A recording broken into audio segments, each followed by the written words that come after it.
You're watching DIYNate.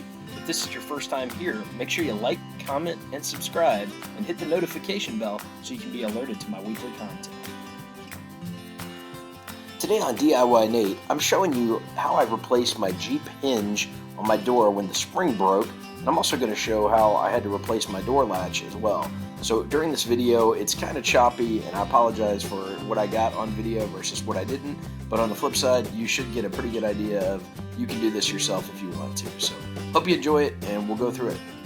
Alright, so now one of the other tricks here, I've already got the screws mostly, or the nuts and bolts mostly off, but you also got to take off this this little section here to get your electrical pulled apart. So you can kind of see how this part comes out. And be careful you don't let these parts fall back in the insides. And you're going to basically try and disconnect the wires here without doing any damage.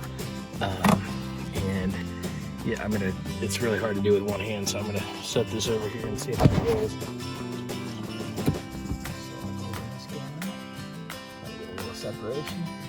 Flathead screwdriver.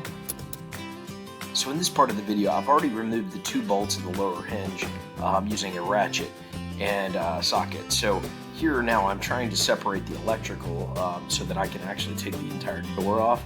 To be able to put that hinge in, you really have to be able to remove the full door to get it to hang. So that's what I'm doing right here.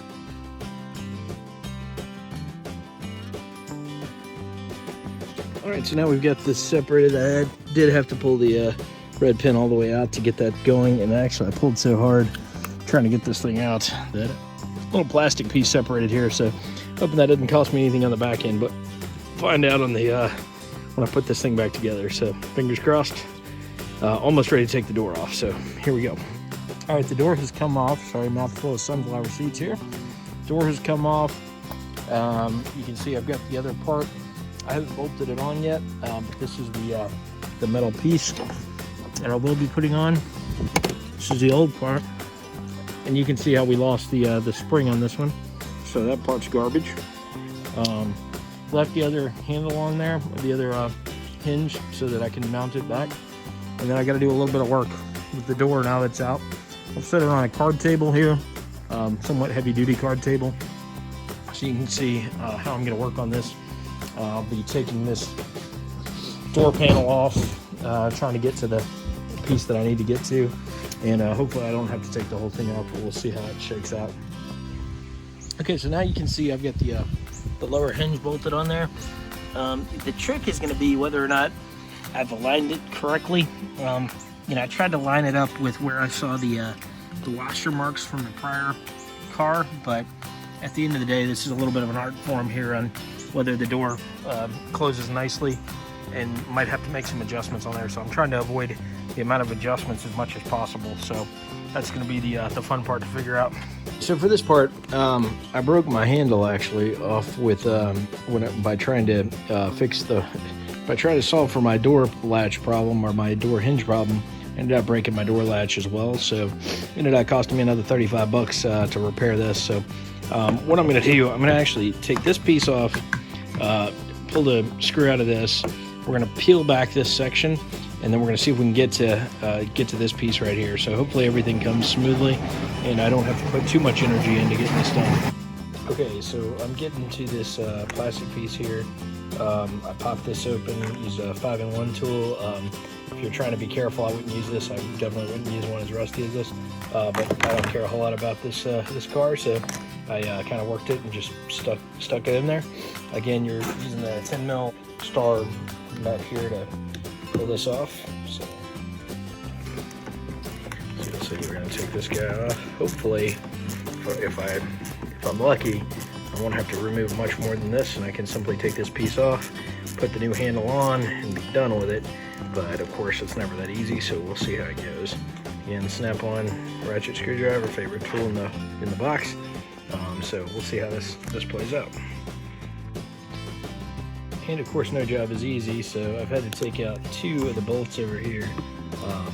One here, one here, and then I'm also had to pop the speaker off to find this gem and this gem right here. I didn't realize those guys were hanging out back there. So I'm hoping taking those two guys off with the 10mm will give me the access I need. I used a screwdriver to get up under the speaker and just pop that off. It's nothing too complex about that, but really hoping I don't have to pull any more than this off.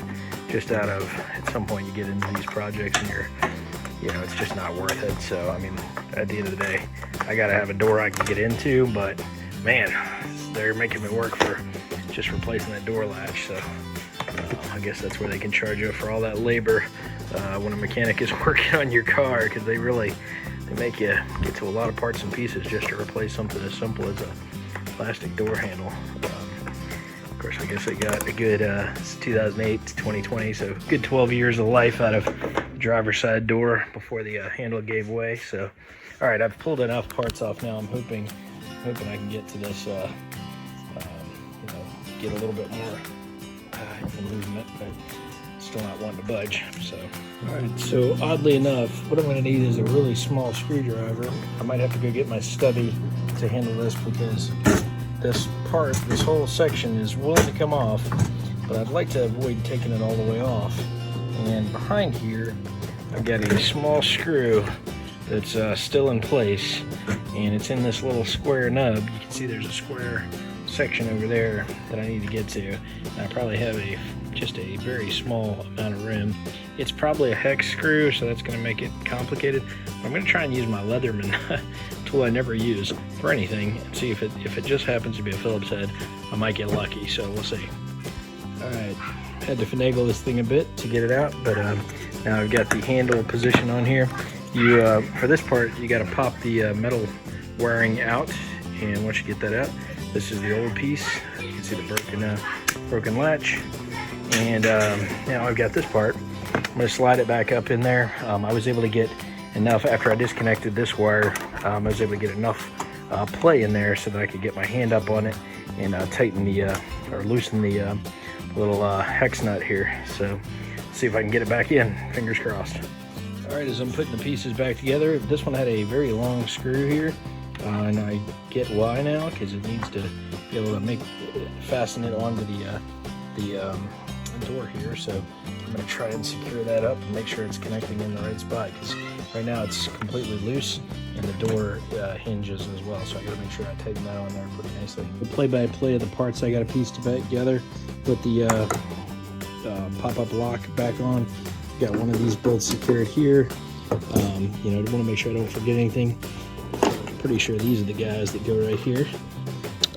So that's one of those. All right, so a little manipulating to get everything snapping back together here. I still need to do a little bit of making sure my seal is good up on the top here, because I'm riding a little bit high right now. So I'm gonna have to pull this down a little bit. Some of the snaps at the bottom, you gotta make sure you're lined up there.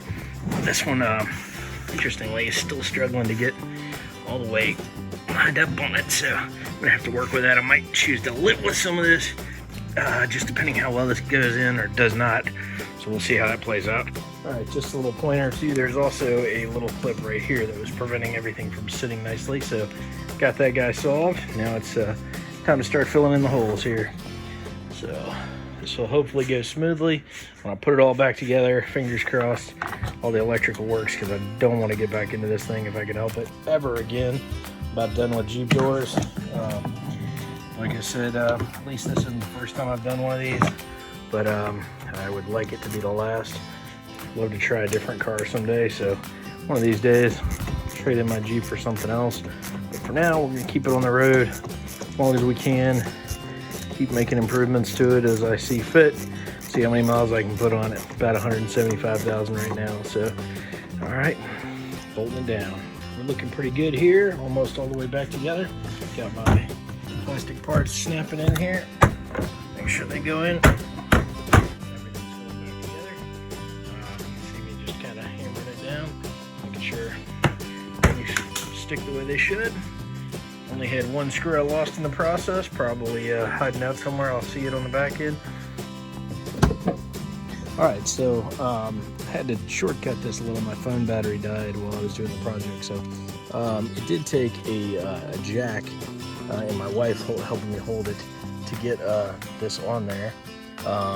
We used the jack to kind of get the the foot of the door up about even. It allowed me to connect the wires here. In fact, I need to push this piece all the way in. There we go. Connected the wires first, then came with the pegs, put the bolts on, and then tightened it down. I was curious to see if when I tightened it down, the door would close, and first try, closed nicely, no problem. So I'm excited this one's done, in the books, and you know, sorry I didn't get the footage of all that, but you really probably get the idea on putting it back together once that's done. And now my car's ready to roll, so feel pretty good. Project done, check. Thanks for watching, and have a great afternoon, evening.